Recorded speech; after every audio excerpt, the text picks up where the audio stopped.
शिवं शङ्करं शम्भुमीशानमीडे गिरीन्द्रात्मजा सङ्गीतार्धदेहं गिरौ संस्थितं सर्वदा पन्नगेहम्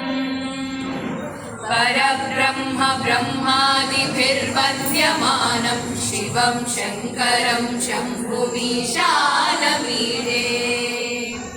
कपालं त्रिशूलं कराभ्यां ददानं पदाम्बोजनं प्रायकामं ददानं बलिवर्धयानां सुराणां प्रदानं शिवं शङ्करं शम्भुमीशानमीडे शरच्चन्द्रगात्रं गणानन्दपात्रं त्रिनेत्रं पवित्रं तदेदस्य मित्रम् अपर्णाकलत्रं सदा सच्चरित्रं शिवं शङ्करं शम्भुमीशानमीडे हरं सर्पहारं चिताभूविहारं भवं वेदसारं सदा निर्विकारम्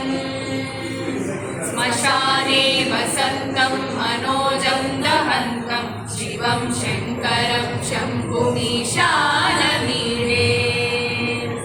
स्वयं यः प्रभाते नतः शूलपाने पठे स्तोत्ररत्नं गृहप्राप्यरत्नम्